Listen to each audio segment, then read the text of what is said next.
When I was younger, I had a weird obsession. It ended up working out, but I was really curious why certain pieces of content, would get 100 million views and other would get 100. And from a young age, I really just studied what virality was, and I found that I really enjoyed making videos and I really enjoyed telling stories.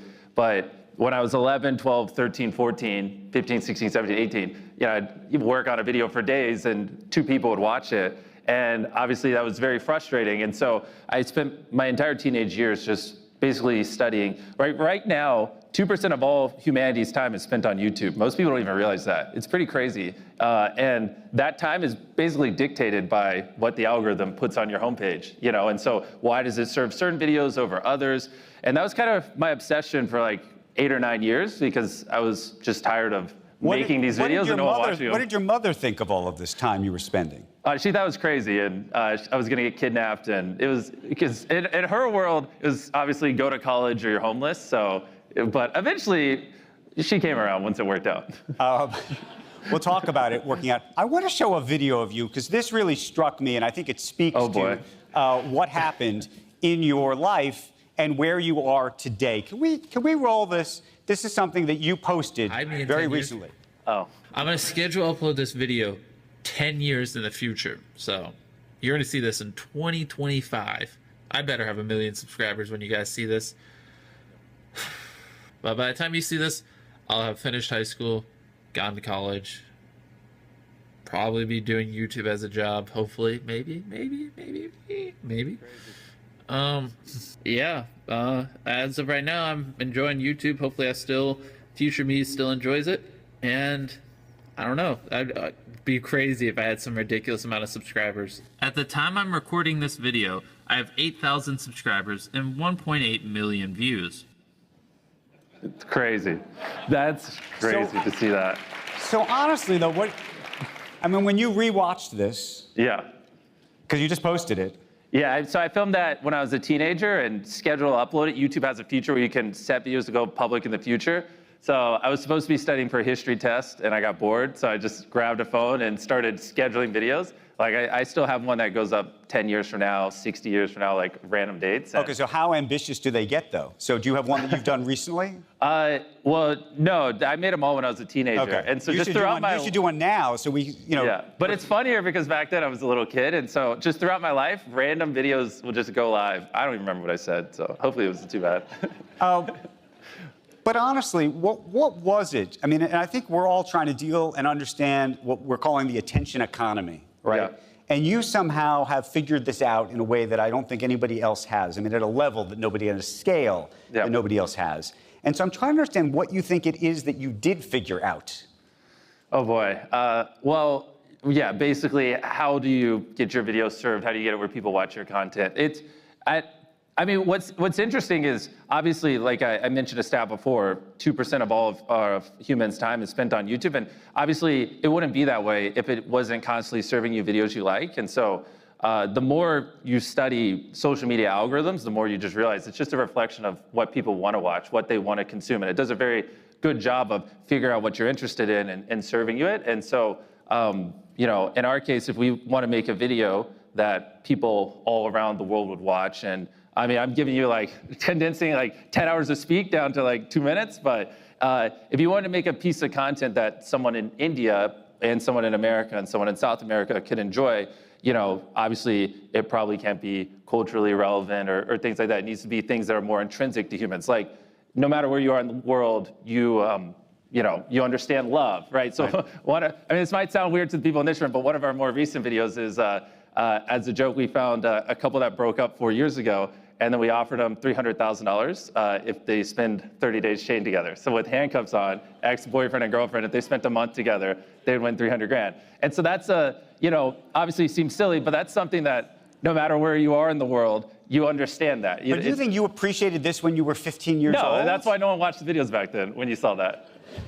But what changed? And also because you also tapped into something else, which I'm actually somewhat concerned about, actually, longer term, which is almost a global attention deficit disorder that we all have. Yep. And this requirement that we're captured by this sort of hook. And then we can only really watch for a certain amount of time, and a couple of things have to happen quickly in a way that is so different than the way I grew up, where I would watch a 2-hour movie and be happy to do it. Yeah. I don't know if the next generation is. Well, that's what it felt like for a while, but what's pretty interesting is obviously it just depends on what app. If you're on TikTok, of course, it's just crack cocaine. But on YouTube as a whole, especially in America, the average video links that do well are actually getting longer because over 50% of watch time's on television. And so right now, if you want to do really well for a US audience, you actually have to make longer content. Like our videos used to be 12, 15 minutes. Now they're closer to 25, 30. So, I mean, it's obviously depends on parts of the world and stuff, but agreed. In general, yes, people's attention span are a lot So shorter. when did you know this could be a business? Well, I mean, I guess it doesn't, just like anything, it doesn't just hit you one day. You just are, I've been doing it for 16 years now, so you just, slowly grow. And we've grown every year since I was 11. It was much easier back then, but it just, kind of happens in stages. We're going to get into the business, and Jeff's going to join us in just a little bit. But tell me just about your life now, because you literally, as I said, are one of the most famous people in the world. And by the way, we should talk about fame, too. Okay. Because there's something interesting that's happening right now, generationally, in terms of what I call fragmented fame. Yep. So, I don't know, Tom Cruise, to me, is a big deal.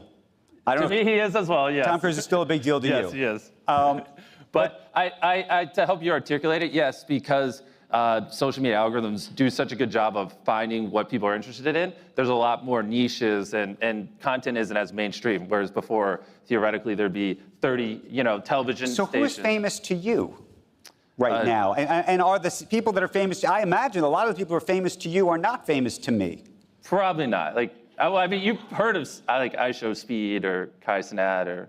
A little bit. Okay, well, if you younger people, that's who's relevant to And so then the question, but this is an interesting question. Generationally, are those people that you just mentioned the next Tom Cruises and whatever's 20 and 30 years from now? Or is there something fundamentally different happening, do you think? Well, like I said, we're a little bit of an N of one because we are so big, but for the most part, it's just it's allowed people to find more specific content they want. So we're one of the, our videos average 200 million views a pop, but no one else gets anywhere near that. 200 million views. Yeah, but for most people, it's like a couple million. And so, no, instead of one Tom Cruise, you'd have 20 different ones because people, you can watch a video on Roblox, you can watch a video on Minecraft, you can watch a video on Fortnite. It's so much more fragmented. It's not, like I said before, 30 or 40 television stations. And so it's very rare people get as big now where everyone are, Well, that was my question. Do you think if you started today, you said you're an N of one right now. Mm-hmm. If you started today, could you be as big? Well, it would just take time because part of it is one of the big things is you just grow trust with people that as they watch content, they know that it's going to be good because the last 50 times they experienced your content, it was a positive interaction. So it just would take a while to build the trust. But, and I also have a 300-person production team, so do I get to keep that or no?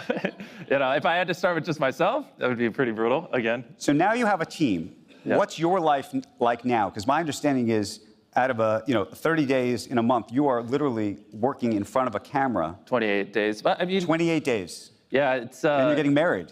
Yeah, whenever the CEO, whenever you call him up, whenever he gives me time off. What does your fiance say? She knew what she signed up for. It's done. But so you're working 27 to 28 days a Well, month? no, we work every day, but that was just filming. It's just right now, obviously, I can hire hundreds of people to help make the videos and help pull off these, giant spectacles. But, in terms, especially on the MrBeast channel, obviously, if I'm not filming, then we're not posting. So ideally, that is the most optimal use of my time at the moment. You took to Twitter recently, or I should say X, and you said something that struck me. You said, after some reflection, I want to say, I think some of our newer YouTube videos haven't been as good as I wanted. I apologize. Your boy is going into ultra grind mode and making the greatest content of my life. You can maybe paraphrase the tweet in 2026. I don't know if this is the intended audience for that tweet. Well, no, but I wanted to understand it. I wanted to understand the video, or rather the tweet, because you're working. You said you were going to go grind. I'm thinking this guy. Yeah. If this guy's not already in grind mode, what are we talking about here? Well, just more because we have a lot going on, just refocusing on the content. And yeah, the context with that is, we've been big for quite a while. So I think for really right now, what's especially, you've talked about it a lot today with AI and stuff, what hits people more and more is just great stories and really just focusing the team on telling even more impactful stories and really getting people where they feel things. Like we spend millions of dollars a video and we do these big spectacles, but after, we've been big for 6-7 years now. After a while, you do get a little numb to money being given away or numb to spectacles, but hearing a great story is something you never get numb to. So just really focusing the team on, the things Well, that's that what the other thing I was going to ask is, it feels like, and I don't know how many people here have watched MrBeast videos, each one is almost amped up more than the next. It's the goal. I appreciate that, but oftentimes that means doing things that either have bigger prizes in terms of money, or more extravagant, or more dangerous, or more something. Yeah. And how much do you worry that, like, at some point you just can't clear the bar? It's just you keep raising it. That at some point it is either going to get too dangerous, or too expensive, or too something.